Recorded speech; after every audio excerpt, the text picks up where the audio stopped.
अस्सलाम वालेकुम, मैं हूं शाज़ेब खानज़ादा। प्रोग्राम का आगाज पनामा लीक्स केस से। सुप्रीम कोर्ट में पनामा लीक्स की समाअत अहम मरहले में। हर कोई अपनी अपनी तारीख दे रहा है। इमरान खान की उम्मीद अलग, नून लीग की उम्मीद अलग, शेख रशीद साहब अपना अलग टाइम दे रहे हैं। मगर जो बात सबसे ज्यादा उठाई गई पाकिस्तान तहरीक इंसाफ की तरफ से वो था मिनरवा के साथ जो मरियम नवाज साहिबा की डीलिंग थी और इस फाइनेंशियल ट्रांजैक्शन से कुछ अर्से पहले उस हवाले से जो हमने आपको कल खबर दी थी कि मरियम नवाज साहिबा अपना जवाब जमा कराएंगी। उस जवाब के मंदरजात मौजूद हैं जिसमें वो रिजेक्ट कर रही हैं इस बात को कि मिनरवा के साथ या जो ओनरशिप का मामला है या जो दूसरे मामलात हैं वो बहुत पहले से थे या वो ये फ्लैट्स पहले से ओन करती थी। ये मामला भी आपके सामने रखेंगे। पूरी कौम की नजरें सुप्रीम कोर्ट के कमरा नंबर 2 पर जमी हैं, जहां से आने वाला फैसला मुल्क की सियासत का रुख बदल सकता है। मगर अभी सिर्फ 3 समातें हुई हैं इस नए बेंच की और अदालत में अब तक तहरीक इंसाफ के वकील की तरफ से ही दलाइल दिए गए हैं। आज तवक्को थी कि नईम बुखारी साहब अपने दलाइल मुकम्मल करेंगे, मगर आज नहीं मुकम्मल हुए और अब पीर की समात में भी तहरीक इंसाफ ही के वकील नईम बुखारी दलाइल जारी रखेंगे। दलाइल जारी है मगर दोनों तरफ से यह दावा किया जा रहा है कि उनके मुखालिफिन के पास कोई सबूत नहीं, केस जल्द ही हल कर लिया जाएगा। तहरीक इंसाफ का दावा कि नून लीग के पास अपने हक में देने के लिए सबूत नहीं, नून लीग का दावा कि तहरीक इंसाफ के पास नून लीग के देने के लिए कोई सबूत नहीं। केस की समात के बाद मीडिया से बात करते हुए नून लीग के रहनुमा तलाल चौधरी ने कहा कि अगले जुम्मे को शुक्राना अदा करेंगे, केस खत्म हो जाएगा। ये झूठ नहीं चलेगा और ये केस इस जुमे को हम इनकी दुआएं हदायत करेंगे और इंशाअल्लाह ताला अगले जुमे को शुक्राने के नफल पड़ेंगे, क्योंकि ये केस और 7 से 8 दिन से ज्यादा चलता नजर नहीं आता, क्योंकि इनके पास कोई सबूत नहीं। अगर सबूत नहीं तो हमें दफा करने की ज्यादा जरूरत नहीं। हुक्मरान जमात ही नहीं, दरख्वास्त गुजार भी ये समझ रहे हैं कि केस जल्द ही मंतकी अंजाम को पहुंच जाएगा। दरख्वास्त गुजार शेख रशीद ने दावा किया कि केस जनवरी में ही खत्म हो जाएगा। पाकिस्तान की तारीख में ऐसा केस नहीं लगा और उम्मीद है कि इस जनवरी में ही आर पार हो जाएगा, इंसाफ सरबुलंद होगा और इंशाअल्लाह ताला इंसाफ को फतेह होगी। तलाल चौधरी साहब का अगला जुम्मा यानी 1 हफ्ता, शेख रशीद साहब का जनवरी का महीना यानी बाकी के 3 हफ्ते। मगर केस के सबसे अहम फरीक इमरान खान ना सिर्फ बेंच पर अपने एतमाद का इजहार कर चुके हैं बल्कि उन्होंने भी कल दावा किया कि केस 2 हफ्तों में खत्म हो जाएगा। मैंने कहा था 2 हफ्ते तक और मुझे लगता है कि इंशाल्लाह 2 हफ्ते तक ये केस खत्म हो जाएगा। एक मिनट, मैं नहीं जानता कि अब ये सुप्रीम कोर्ट फैसला करेगा और मैं ये कह दूं हमें पूरा इत्मीनान है इन पे, जो भी ये फैसला करेंगे हमें कबूल है। नून लीग 7 दिन, तहरीक इंसाफ 14 दिन, शेख रशीद 20 से ज्यादा दिन दे रहे हैं, मगर फैसला बहरहाल अदालत ने करना है। आज की समाअत में तहरीक इंसाफ की तरफ से जमा कराई गई दस्तावेजात पर बहस हुई। मरियम नवाज शरीफ की किफालत और ट्रस्ट डीड पर भी दलाइल दिए गए। अदालत में आज भी तहरीक इंसाफ के वकील नईम बुखारी ने दलाइल जारी रखे और कहा कि लंदन फ्लैट्स की असल मालिक नवाज शरीफ हैं। मरियम नवाज के नाम से बेनामी फ्लैट्स खरीदे गए। फ्लैट्स 1993 से 1996 के दरमियान खरीदे गए। मरियम नवाज ही लंदन फ्लैट्स की बेनिफिशियल हैं। दुनिया को दिखाने के लिए मरियम सफदर को बेनिफिशियल जाहिर किया गया। 2011 में 3 करोड़ 70 लाख में मरियम को तोहफे में दिए गए नईम बुखारी के दलाइल पर। जस्टिस अजमत सईद ने पूछा कि क्या तोहफे में दी गई रकम बेनामी हो जाती है? बेनामी सिर्फ कह देना काफी नहीं होगा, बेनामी का कानून मौजूद है, सिर्फ गपशप से नहीं होगा। जस्टिस एजाजुल हसन ने पूछा कि फ्लैट 1993 में खरीदने की दस्तावेज तो साबित कर दें, तो नईम बुखारी ने कहा कि ये मुझे नहीं शरीफ खानदान को बताना होगा। जस्टिस एजाज अफजल ने कहा कि बुखारी साहब आपकी बात से मरियम के जेर किफालत होने का मामला वाजे नहीं होता। लंदन फ्लैट्स मरियम नवाज को कब और कैसे मुंतकिल हुए? बुखारी साहब क्या आपके पास मरियम को जायदाद मुंतकली का कोई दस्तावेजी सबूत है? क्या आपके पास कोई दस्तावेज है कि 2006 की ट्रस्ट डीड गलत है? तो जवाब में नईम बुखारी ने कहा कि मरियम नवाज की जिम्मेदारी है कि वो अपनी फराहम करदा दस्तावेज को साबित करें। जस्टिस आसिफ खोसा ने कहा कि बज़ाहिर लगता है कि फ्लैट्स खानदानी सरमाई से खरीदे गए। जस्टिस अजमत सईद ने पूछा कि तनाज़ा सिर्फ ट्रस्टी और बेनिफिशियल मालिक का है, मोज़ेक फोंसेका फर्म को ट्रस्ट डीड का नहीं बताया गया। यह भी सवाल है कि क्या ट्रस्ट डीड कानून के मुताबिक है? फ्लैट्स की आमदनी नहीं थी तो ट्रस्ट डीड की जरूरत क्या थी? साथ ही जस्टिस एजाज अफजल ने कहा कि सवाल यह भी है कि मोज़ेक फोंसेका को इस बारे में कानूनी तौर पर मालूमात फराहम की जा सकती है। जस्टिस आसिफ खोसा ने कहा कि बारे सबूत इस पर होता है जिसके कब्जे में चीज होती है, वो कंपनियों की मिल्कियत तस्लीम करते हैं तो दस्तावेज देना भी इनकी जिम्मेदारी है। दूसरे फरीक की जिम्मेदारी है कि बताए कि कंपनियां कब बनी, किसने बनाई और पैसा कहां से आया, यानी कि तहरीक इंसाफ की जिम्मेदारी है। दूसरे फरीक का मौक़िफ़ सुनकर हुक्म दे सकते हैं कि दस्तावेज पेश करें, यानी कि शरीफ खानदान को हुक्म दे सकते हैं। जस्टिस अजमत ने कहा कि मरियम और हुसैन नवाज के ट्रस्ट डीड पर दस्तखत हैं, दोनों ट्रस्टी ट्रस्ट डीड को तस्लीम करते हैं, तो ट्रस्ट डीड का कानूनी होना भी एक सवाल है। बेंच के सरबराह जस्टिस आसिफ खोसा ने कहा कि असल सवाल रिकॉर्ड का है, अदालत का इख्तियार है कि दस्तावेज तलब करे, दस्तावेज के मामले में हमारा इख्तियार का मसला नहीं, इस अदालत को बे-इख्तियार ना समझा जाए। जस्टिस एजाज अब्दुल्ला ने नईम बुखारी से कहा कि आइन के तहत कुछ आपको भी साबित करना है, आप अपने दलाइल दें, इस मौके पर उन पर बात करना कबल वक्त होगा। ना इंक्वायरी चल रही है ना ट्रायल कोर्ट, दस्तावेजात से मुताल्लिक अदालत को मुतमईन करें। जस्टिस अजमत ने कहा कि तफसील नहीं देंगे तो दस्तावेजात अधूरी होंगी। आपने ईमेल की फोटोकॉपी पेश की है, ईमेल बराह रास्त शिकायत कुरंदा को नहीं भेजी गई, कंपनियां शरीफ खानदान की हैं, इसलिए रिकॉर्ड पेश करना होगा। जस्टिस गुलजार अहमद ने कहा कि ईमेल की फोटोकॉपी को कैसे तस्दीक शुदा दस्तावेज तस्लीम कर सकते हैं। नईम बुखारी ने कहा कि मोज़ेक फोंसेका और तहकीकाती एजेंसी की खतो किताबत में है कि मरियम नवाज लंदन जायदादों की हकीकी मालिक हैं, लंदन फ्लैट्स मरियम सफदर के नाम पर बेनामी जायदाद है। जस्टिस एजाज अफजल ने पूछा कि आपके पास क्या दस्तावेजात हैं जिन पर आप ये कहें कि मरियम सफदर के नाम पर यह जायदाद कब मुंतकिल हुई, जायदादें मुंतकिल हुई। नईम बुखारी ने कहा कि मिनरवा होल्डिंग की ईमेल कहती है कि मरियम ही हकीकी वारिस हैं। जस्टिस अजमत सईद ने कहा कि शरीफ फैमिली को असल मालिकान का बताना होगा, मिनरवा कंपनी को किसने इंगेज किया बताना होगा। अगर ये नहीं बताएंगे तो नईम बुखारी जो आप कह रहे हैं तो फिर अदालत को वो मानना पड़ेगा। असल सवाल रिकॉर्ड पेश करने का है, लंदन फ्लैट्स को खरीदने के लिए रकम कहां से आई ये बताना शरीफ खानदान की जिम्मेदारी है।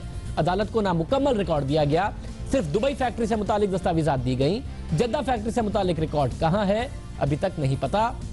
ये अहम सवालात हैं जो शरीफ खानदान के लिए उठाए गए और क्योंकि अभी तक शरीफ खानदान के वकला अपनी दलाइल नहीं दे रहे हैं, जब देंगे तो ये सवालों के जवाब उन्हें देना होंगे। इसके अलावा तहरीक इंसाफ की तरफ से शरीफ फैमिली के मालियाती मुशीर हारून पाशा का इंटरव्यू आज बतौर सबूत अदालत में जमा कराया गया और इस्तदा की गई कि इस इंटरव्यू को अदालती रिकॉर्ड का हिस्सा बनाया जाए। ये वो इंटरव्यू है जो हमारे प्रोग्राम में 6 दिसंबर 2016 को दिया गया और इसमें हारून पाशा साहब मौजूद थे। उनके सामने हमने कई सवालात रखे, उन्होंने कई जवाबात दिए, मगर साथ में ये कह कर गए, जब हमने बारहा सवाल किया कि ये बात वजीर आजम ने पार्लियामेंट के फ्लोर पर क्यों नहीं बताई, तो उन्होंने कहा था कि पार्लियामेंट में जो मुनासिब समझा वजीर आजम ने बताया, बाकी मुतालिका फोरम पर सबूत देंगे। सबूत मौजूद हैं, क्या कहा था जरा सुन लीजिए। अगर 12 मिलियन दिरहम इस कतरी फैमिली को दे दिए गए फॉर फर्दर इन्वेस्टमेंट, तो मियाँ साहब ने on floor of the house कहा कि ये जो मिल बेची गई दुबई में, इसके पैसे को इस्तेमाल किया गया जद्दा में मिल लगाने के लिए। तो फिर जब ये कतर को दे दिए गए थे और जो बाद में 2006 में फ्लैट्स में ऑफसेट हो गए, तो वो पैसे कहां से आए फिर, जो मियाँ साहब ने फ्लोर ऑफ द हाउस में कहा, जिसमें कहा जा रहा है कि बयानात में तजाद है। जी, वो जाहिर है कि जब 12 मिलियन दिरहम आपको 1980 में मिलता है और आप किसी को देते हैं इन्वेस्टमेंट के लिए, तो वो 12 मिलियन दिरहम जो है फॉर डेकेड्स वो 12 मिलियन दिरहम नहीं रह जाता, वो अमाउंट मल्टीप्लाई होती रहती है। और आपके इल्म है शाहजेब साहब कि उस ज़माने में इंटरेस्ट रेट्स ही बड़े हाई थे, कुछ केसेस में 18% थे, कुछ केसेस में 17% थे। और जब बैंक जो है वो आपको डिपॉजिट्स के ऊपर 17 या 18% देता था, तो जाहिर है जब आप इस रकम को इन वाइबल बिजनेस प्रोजेक्ट्स इन्वेस्ट करते हैं तो आपको इससे भी ज़्यादा रिटर्न्स मिलती हैं। लिहाजा ये पैसा जो है 12 मिलियन दिरहम्स ये मल्टीप्लाई होता होता एक मुनासिब रकम तक पहुंच चुका हुआ था। सब मल्टीप्लाई होता होता मुनासिब रकम तक पहुंचा था, इसीलिए 12 मिलियन दिरहम की रकम ने लंदन में बहुत महंगे वो 3 फ्लैट्स आपको दिलवाए ना, जो 4 एड्रेसेस हैं वो शरीफ खानदान को।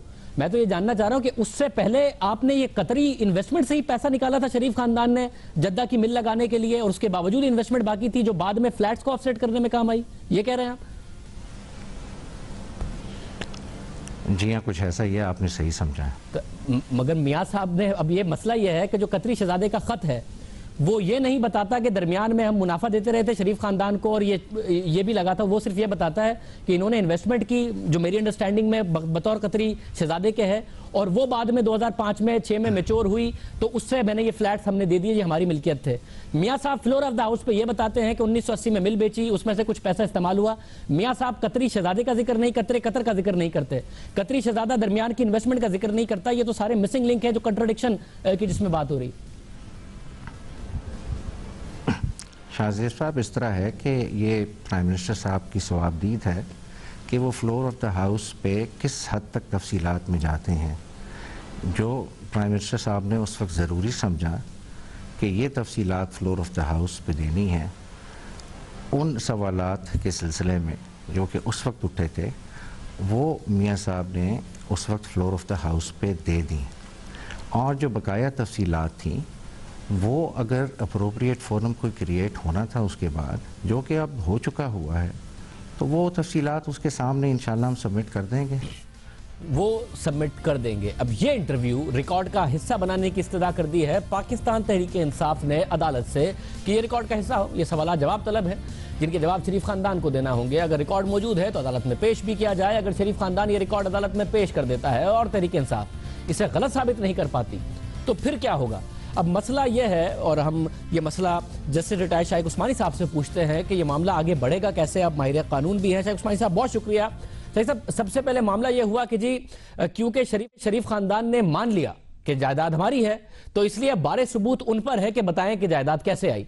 अब जब शरीफ खानदान जो सबूत देता है, और वो सबूत है एक ट्रस्ट डीड की सूरत में कि हाँ जी ये मेरे और हुसैन नवाज के दरमियान है, मरियम सफदर साहिबा कहती हैं, फिर सबूत देता है एक कतरी खत के जरिए कि जी ये कतरी खत है जिससे पता चलता है कि जायदाद आई कहां से।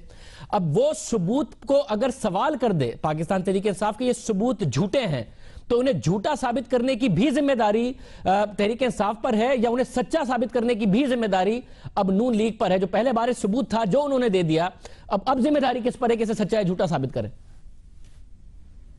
अब ये कहना कि साबित कौन करेगा, बात तो असल में यहाँ पे ये है कि वजीर आजम साहब के अपने नाम पर तो कोई प्रॉपर्टी नहीं है, ये तो मानी हुई बात है। सिर्फ बात ये है कि वजीर आजम के तवसत से मरियम नवाज साहिबा को ये प्रॉपर्टी मिली है। अब मरियम नवाज साहिबा जो है वो ये कहती हैं कि हम तो सिर्फ ट्रस्टी थे इस कंपनी के, इस ट्रस्ट के, और हम ओनरशिप नहीं है हमारी।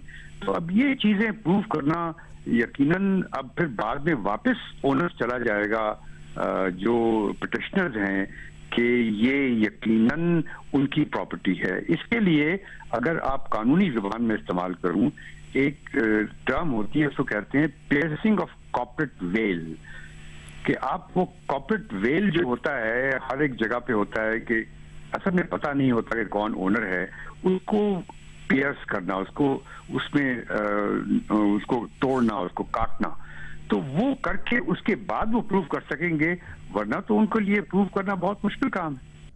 तो आपके मुश्किल काम अगर है तो फिर जजेस के लिए क्या काम आसान होगा या मुश्किल के ऐसी सूरत में कि पहले अगर बारे सबूत कहा गया, सबूत आ गया और उसको क्वेश्चन कर दिया जाए कि जी ये झूठ है, ये खत भी झूठ है, ये ट्रस्ट डीड भी झूठ है, तो जजेस के लिए आसान होगा इससे फिगर आउट करना या किसी दूसरे पर बारे सबूत डालना कि जब आप साबित करें झूठ है या आप साबित करें जो आपने जमा कराया वो सच है? जजेस के लिए तो बहुत मुश्किल हो जाएगा, क्योंकि देखिए जहां तक कि कोर्ट्स का ताल्लुक है, कोर्ट्स तो इमोशनलिज्म में इन्वॉल्व नहीं होती, कोर्ट्स को पॉलिटिकल कोई इंटरेस्ट नहीं होता। उनके सामने जब कोई केस आता है किसी जज के सामने, तो वो बिल्कुल डिस्पैशनेटली देखता है उसको कि भाई कौन कितने सबूत सामने लेके आता है कानून के मुताबिक। तो जब अगर वो कानून के मुताबिक कोई सबूत नहीं लेके आ सकता, तो जज बेचारे वो क्या करें, वो कुछ नहीं कर सकते। तो वही सिचुएशन जो मैं देख रहा हूं अभी सुप्रीम कोर्ट में, यही हो रही है। बहुत शुक्रिया। शाइख उस्मानी साहब हमारे साथ मौजूद थे, जस्टिस रिटायर्ड शाइख उस्मानी साहब, वो बता रहे कि सूरत हाल क्या है। प्रोग्राम में आगे बढ़ते हैं, बात करते हैं वही हुआ जिसका ख्याल था कि ऐसा होगा। जरदारी साहब वापस आ गए तो फिर तो लग ही रहा था कि ऐसा होगा। आईजी सिंह छुट्टी पर चले गए तो और ज्यादा कंफर्म हुआ कि ऐसा होगा। जब वापस आ गए और इतलात आई कि जी कोई कॉम्प्रोमाइज हो गया है, तो और ज्यादा लगने लगा कि यही होगा, और हो गया। इल्जामात लगे, तहकीकात हुई, दावे किए गए, लेकिन आखिरकार वो बहाल हुआ उसी जगह जहां से उसे हटाया गया था, यानी कि रावनवार साहब। रावनवार सितंबर में बरतरफ होने के बाद नवंबर में बहाल हुए और आज तैनात हो गए वहीं जहां से हटाए गए थे, यानी कि लग गए एसएसपी मलीर। राव अनवार को एक बार फिर एसएसपी मलीर डिस्ट्रिक्ट बना दिया गया है। जो लोग कराची में रहते हैं वो तरह तरह की बातें सुनते हैं कि आखिर राव अनवार को क्यों एसएसपी मलीर ही लगाया जाता है, किसी और जगह नहीं लगाया जाता। जब जाना पड़ा आईजी सिंध को तो खबरें आई कि एक वजह यह भी थी कि इन्हें बहाल तो कर दिया, मगर आईजी साहब इस बात के लिए तैयार नहीं थे कि राव अनवार को एसएसपी मलीर ही लगाया जाए, इसी जगह पर भेजा जाए जहां मामला अनवर मजीद साहब का था, वहां यह भी मामला था। और यह भी कहा गया कि आसिफ जरदारी साहब की नाराजगी की एक वजह यह भी बनी। ये तैनाती याद रहे वजीर आला सिंध के हुक्म पर हुई है। वजीर आला सिंध की जानिब से आईजी सिंध को अहकामात दिए गए, लिखकर अहकामात दिए गए कि राव अनवार को एसएसपी मलीर तैनात किया जाए, और ये अहकामात इस वक्त आपके सामने स्क्रीन पर मौजूद है। जिसके बाद आईजी सिंध के दफ्तर से राव अनवार की एसएसपी मलीर तैनाती का नोटिफिकेशन जारी किया गया, जो आपके सामने इस वक्त स्क्रीन पर मौजूद है। क्या ऐसी वजह बनी, क्यों आईजी सिंध मजबूर हुए? खबरें आती रही थी, अफवाहें उड़ती रही थी कि आईजी सिंध पर शदीद दबाव है और कि उन्हें राव अनवार को वो एसएसपी मलीर लगा दे, मगर वो रेजिस्ट कर रहे हैं। फिर ऐसा हुआ क्या? क्या वो आईनी और कानूनी तौर पर पाबंद लेटर आ गया तो मुराद अली शाह साहब का आ गया तो ये काम करें? और एक सवाल ये भी उठ रहा है कि मुराद अली शाह साहब को किसने मजबूर किया, क्योंकि जब वाकया हुआ ख्वाजा इजहारुल हसन का, रेड किया था उनके घर पर दिन दिहाड़े जो कुछ किया, उसके बाद जो बरतरफी थी वो भी हुई थी मुराद अली शाह साहब के कहने पर। तो फिर जो बहाली है, इन्वेस्टिगेशन क्या हुई, क्या इन्वेस्टिगेशन किसके साथ शेयर हुई, मुराद अली शाह साहब कैसे मजबूर हुए? तो जो सवाल बार बार उठ रहा है पिछले कुछ दिन से कि क्या मुराद अली शाह नए कायम अली शाह हैं, उसको आज मजीद तकवीत मिली? क्या मुराद अली शाह साहब को अपनी कारकर्दगी दिखाने के लिए यही खबरें इस वक्त चाहिए कि वो बगैर प्रोटोकॉल के चले गए या किसी दुकान पर चले गए, वहां पर पान खा लिया? इसके अलावा वो मुकम्मल तौर पर क्या कायम अली शाह साहब की तरह वही अहकामात मान रहे हैं पार्टी सरबराह के, जिस तरीके से पहले कायम अली शाह साहब माना करते थे? ये दोनों नोटिफिकेशन आपको स्क्रीन पर नजर आ रहे होंगे, जिसमें वजीर आला की जानिब से आईजी सिंध को राव अनवार की मलीर में तैनाती का हुक्म दिया गया। इस बात से अंदाजा लगाया जा सकता है कि राव अनवार कितने मजबूत हैं। जब 16 सितंबर को ऑपोजिशन लीडर ख्वाजा इजहारुल हसन को गिरफ्तार करने के बाद सिंध हुकूमत ने उन्हें मुअत्तल किया तो उन्हें कहा कि उन्हें कमजोर ना समझा जाए। ये खुद राव अनवार साहब ने कहा, हुकूमत ने हटाया। खुद उस वक्त के चीफ मिनिस्टर यानी कि मुराद अली शाह साहब ने अहकामात देकर आईजी सिंध साहब से हटवाया, मगर राव अनवार वो वाहिद पुलिस ऑफिसर है जो ये कह रहे हैं। पुलिस का ग्रुप इधर हावी हुआ है कि जो कि सिर्फ और सिर्फ है ना उन लोगों को अपना एक ग्रुप बनाना चाहता है और काम नहीं करने देता है, और उसका तरीकाकार कुछ और है, और वो लोगों को मुझे अंडर एस्टिमेट करते हैं। लेकिन मेरे लिए मेरी तरफ से उनके लिए ये पैगाम है कि मैं ना डॉक्टर जमील हूँ और ना डॉक्टर फारूक हूँ। अनवर साहब ने जो पैगाम दिया वो दुरुस्त साबित हुआ, वो बहाल भी हुए हैं। ये भी दावा किया कि जल्दी प्रेस कॉन्फ्रेंस करके हकाइक सामने लाएंगे, मगर उन्होंने प्रेस कॉन्फ्रेंस नहीं की। अब अहम मामला यह है कि वो अपनी बात पर भी कायम रहे। राव अनवर साहब अपनी बात से पीछे नहीं हटे। बाद के इंटरव्यूज में भी उन्होंने कहा मैंने जो किया ख्वाजा इजहारुल हसन साहब के साथ वो बिल्कुल दुरुस्त किया। तो जो चीफ मिनिस्टर साहब ने इनको हटाया, कमेटी बनाई, तो अगर राव अनवर साहब बहाल हो गए और उस कमेटी ने इन्हें क्लियर कर दिया तो फिर जो राव अनवर साहब ने काम किया था वो काम उन्हें करने दिया जाना चाहिए था। ख्वाजा इजहारुल हसन साहब को अरेस्ट किया था। दोनों काम एक सूरत में कैसे ठीक हो सकते हैं? राव अनवर साहब बहाल भी हो, बेगुनाह भी हो, और ख्वाजा इजहारुल हसन भी बेगुनाह हो, वो काम भी राव अनवर साहब ने गलत किया हो। अगर वो बहाल हुए हैं और क्लीन चिट मिली है, इसका मतलब कि उन्होंने वो काम दुरुस्त किया था, तो फिर ख्वाजा इजहारुल हसन साहब के खिलाफ क्या कार्रवाई होगी ये सिंध हुकूमत को बताना होगा। मुराद अली शाह साहब बताएं, आईजी सिंध बताएं, कौन इस हवाले से जवाब देगा कि राव अनवर साहब को फिर हटाया ही क्यों गया था? अहम सवाल है। मगर किस बात पर मजबूर हुए आईजी सिंध राव अनवर को बहाल करने पर? आईजी सिंध से पूछते हैं। एडी ख्वाजा साहब हमारे साथ मौजूद हैं। एडी ख्वाजा साहब, बहुत शुक्रिया। आप छुट्टियों पर गए, खबरें आती रही कि आप जबरदस्ती गए थे, फिर आप वापस आए और ये खबरें आई कि कोई कॉम्प्रोमाइज आपने कर लिया है, जगह आप छोड़ने पर मजबूर होंगे।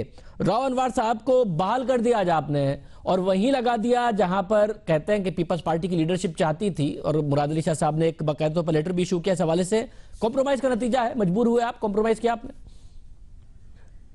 देखिए, राव अनवर की जो पोस्टिंग है वो मेरा प्रेरोगेटिव नहीं है, वो कॉम्पिटेंट अथॉरिटी चीफ असिस्टेंट का प्रेरोगेटिव है, और उन्हीं के डायरेक्टिव पे ये आज पोस्टिंग हुई है।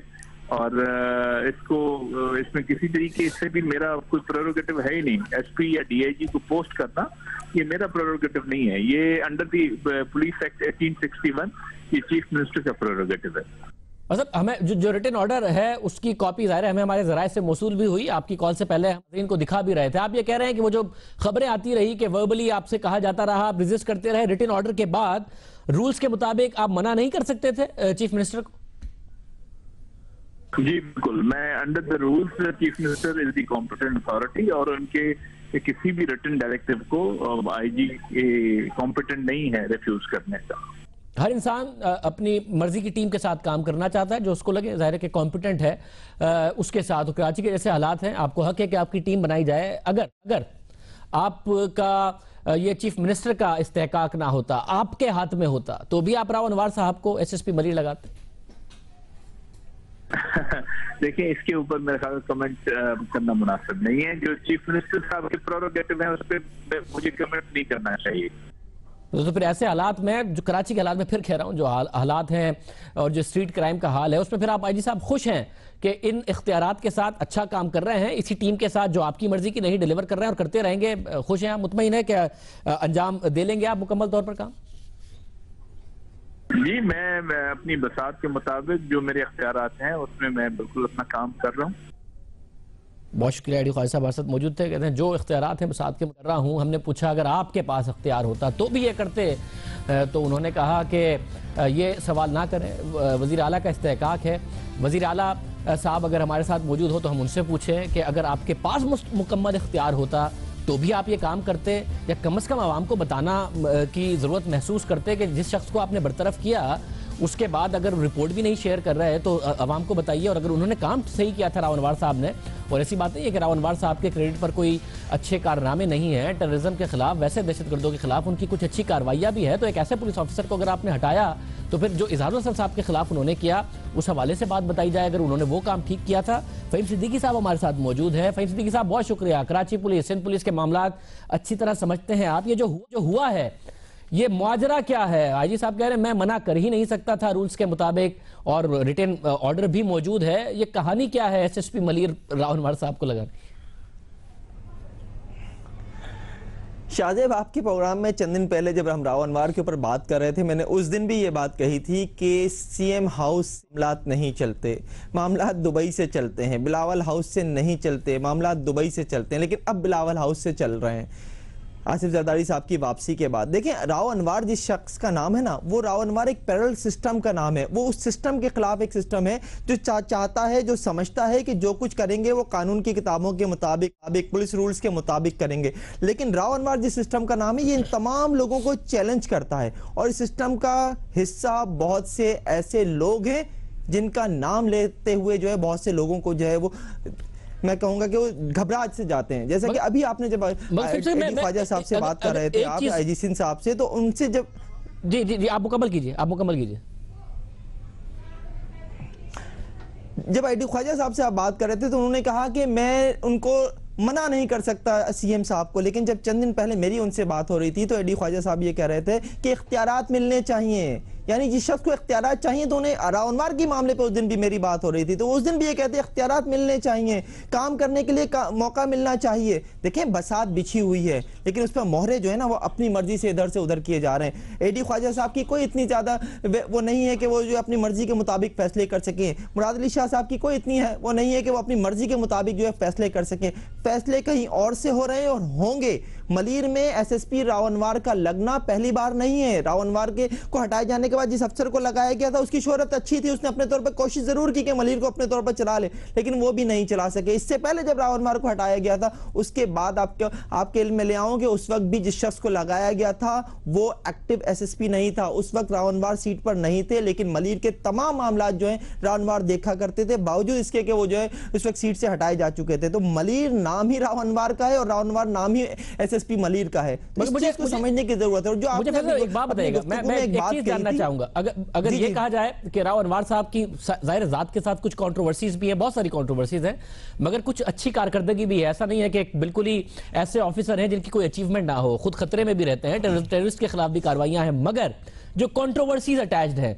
ऐसा मामला क्या है कि पीपल्स पार्टी की लीडरशिप को जबरदस्ती चाहिए राव अनवर साहब मलीर में? मामला क्या है, अंदर की कहानी क्या है? देखिए, राव अनवर के मामलात जो हैं वो आला क़यादत से बराह रास्त हैं, और इस बराह रास्त में बहुत से ऐसे काम जो यू कह लें थ्रू प्रॉपर चैनल नहीं कहे जा सकते, वो जो है वो राव अनवर के जरिए जो है वो करा लिए जाते हैं। और ऐसी बहुत सी चीजें रिकॉर्ड पर भी हैं। देखिए, गडाप मलीर, ये गडाप का एरिया और जिसे हम मलीर कहते हैं वो एरिया जो है वो उसमें आता है, जिला मलीर में आता है। यहाँ के मामला, यहाँ पे पाकिस्तान पीपल्स पार्टी जो है वो अपनी एक हैसियत रखती है। कराची को अगर देखा जाए तो कराची में लियारी के बाद कहीं पीपल्स पार्टी की हैसियत है तो वो गडाप है, मलीर है, और मलीर के जो इलाके हैं वहाँ पर है। वहाँ पर राव अनवर से मुतालिक जो भी काम लिए जाते हैं, राव अनवर से लिए जाते हैं, वो सारे पाकिस्तान पीपल्स पार्टी की आला क़यादत बराह रास्त लेते हैं। ये तो एक हो गई सिर्फ और सिर्फ जिले के हवाले से, और भी बहुत से काम हैं जो राव अनवर से लिए जाते हैं। और राव अनवर जो है उनको किसी के जरिए नहीं कहलवाया जाता, बल्कि खुद बराह रास्त क़यादत कहती है। तो राव अनवर की एक बहुत बड़ी हैसियत है। इस हैसियत को सिर्फ ये नहीं कि पुलिस अफसरान समझते हैं या वो जो है पाकिस्तान पीपल्स पार्टी के जो लोग हैं वो समझते हैं, इसको हर शख्स समझता है। वो कुव्वतें भी समझती हैं जो इस शहर में जो है तब्दीली की ख्वाह हैं, वो भी समझती हैं कि राव अनवर जो है किस चीज़ का नाम है। तो मैंने जैसे पहले कहा, एक सिस्टम का नाम है, एक पैरेलल सिस्टम का नाम है, जो एक रवा सिस्टम है उसके खिलाफ चलता है, उसके सामने खड़ा होकर चलता है, और वो लोग उसका कुछ नहीं बिगाड़ पाते। एक ऐसा पैरेलल सिस्टम है ना जिसको सिर्फ और सिर्फ पीपल्स पार्टी की लीडरशिप ही नहीं, मगर एक ऐसा पैरेलल सिस्टम है जिन आप दूसरों की बात कर रहे हैं, उनके भी कहीं ना कहीं काम जो है वो राव अनवर साहब उन्हें भी कहीं ना कहीं सेटिस्फाई करते हैं। जो ख्वाजा इजहार साहब का मामला और दूसरे मामला थे उसमें नजर आता ना, पीपल्स पार्टी की लीडरशिप को तो नहीं उस वक्त खुश कर रहे थे।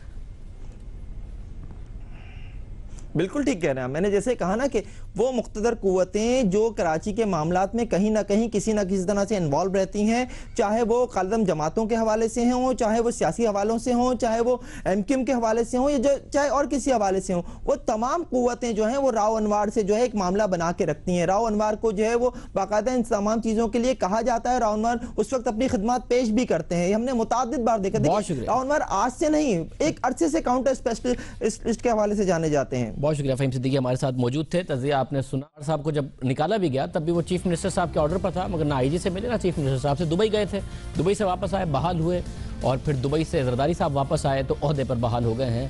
और IG साहब की तो गुफ्तगू आपने सुनी थी, उन्होंने कुछ चीज़ों पर कॉमेंट नहीं किया जिस पर करना चाहा किया। प्रोग्राम एक ब्रेक शामिल करते हैं, मगर खबरों पर बात करते हैं।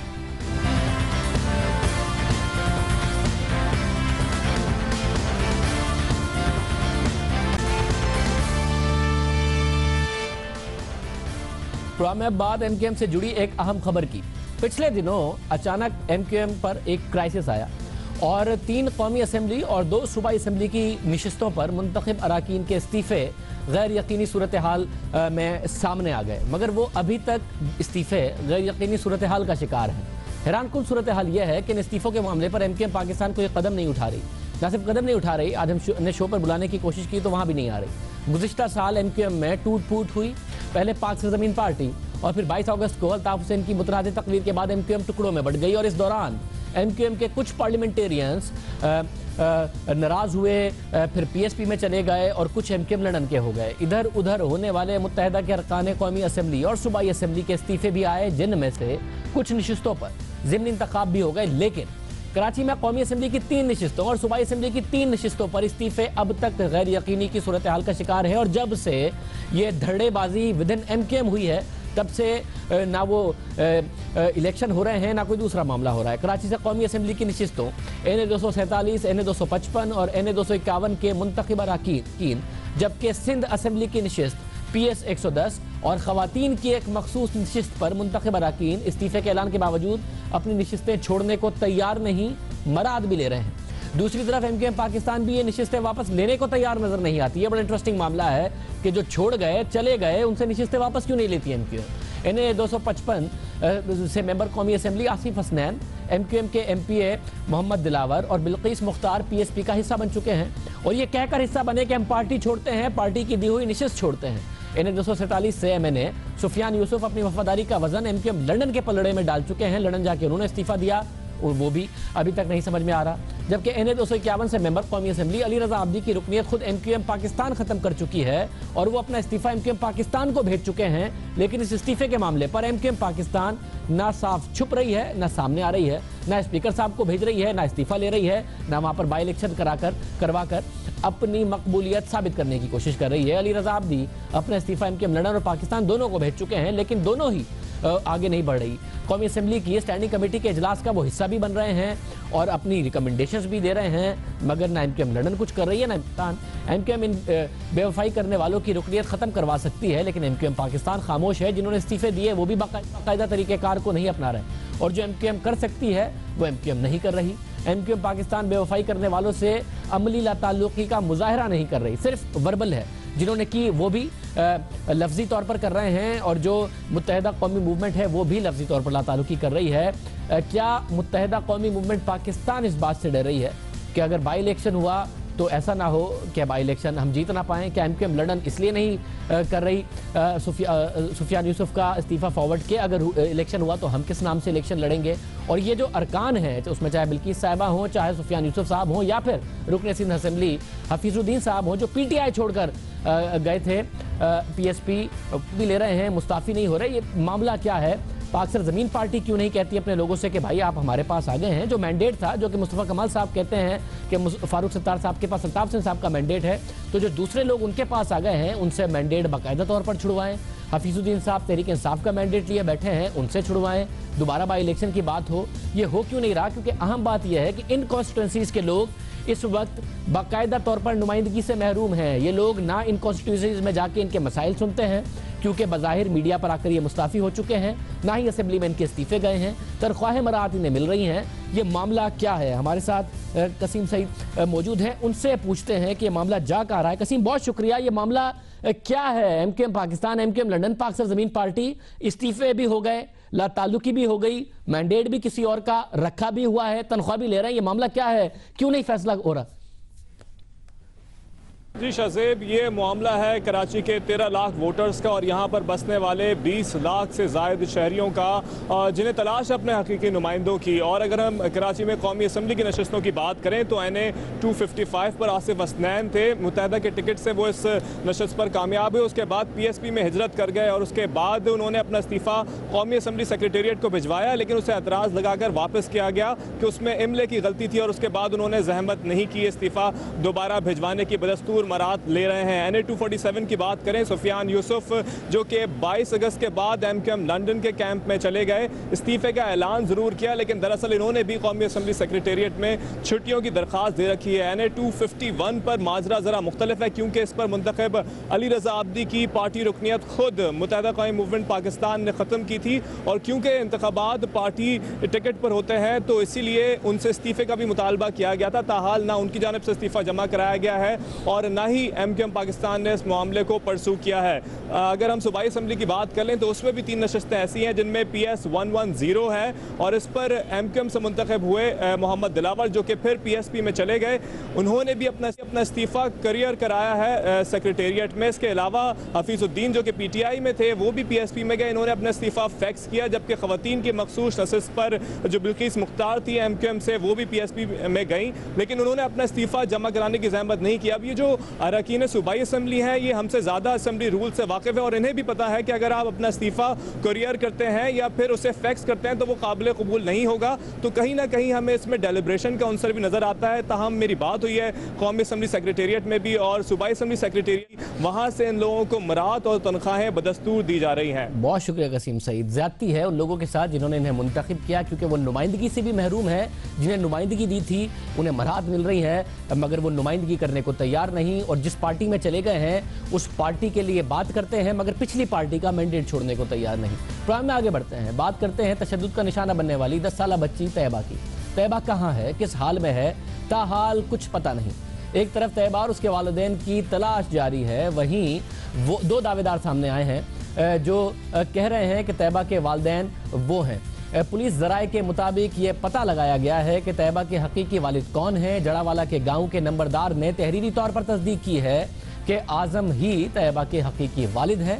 पुलिस ने एडिशनल सेशन जज अता रब्बानी के हुक्म पर तैयबा के वालिद के हवाले किया था। आज सुप्रीम कोर्ट के चीफ जस्टिस साकिब निसार की सरबराही में 2 रुकनी बेंच ने इस हवाले से खुद नोटिस की समाअत की और हुक्म दिया कि तैयबा को तलाश करके अदालत में पेश किया जाए। और चीफ जस्टिस ने इस्तफसार किया कि बच्ची पर तशद्दुद के मामले पर राजीनामा कैसे हो गया। चीफ जस्टिस ने रिमार्क्स दिए कि बच्ची के बुनियादी हुकूक पर समझौता नहीं हो सकता। अदालत तमाम हकाइक जानना चाहती है। अदालत ने हुक्म दिया कि बच्ची के वालिदैन होने के दावेदारों के टेस्ट करवाए जाएं। अदालत ने हुक्म दिया कि पुलिस आइंदा समात में बच्ची को तलाश करके पेश करे।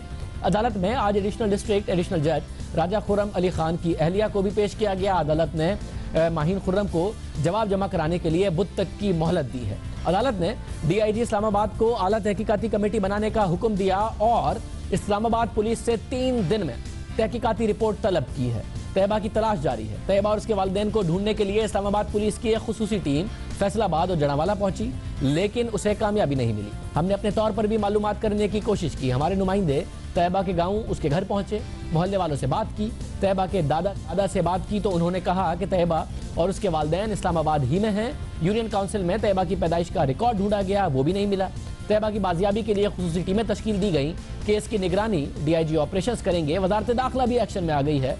तशद्दुद का निशाना बनने वाली 10 साल तैयबा को एडिशनल डिस्ट्रिक्ट और सेशन जज राजा खुर्रम अली खान के घर से बरामद किया गया, जिसके बाद उसे पुलिस ने अपनी तहवील में लिया। 3 जनवरी को कमसिन मुलाजमा तैयबा के वालिद होने के दावेदार शख्स आजम ने बयान हल्फी में तहरीर किया था कि उन्होंने किसी दबाव के बगैर राजीनामा किया है। राजीनामे की रिपोर्ट होने के बाद चीफ जस्टिस ऑफ पाकिस्तान मियां साकिब निसार ने बच्ची पर तशद्दुद के मामले का नोटिस लिया और अब उसके वालिदैन गायब, तैयबा गायब है। ये मशकूक केस बन रहा है। सुप्रीम कोर्ट ने सुमोटो लिया है। इस वक्त इंतजामिया हरकत में है। उम्मीद करते हैं कि तैयबा अदालत के सामने पेश हो और सच पता चले कि इस मामले के पीछे सच क्या है। प्रोग्राम में एक ब्रेक शामिल करते हैं, उसके मज़ीद आम खबरों पर बात करें।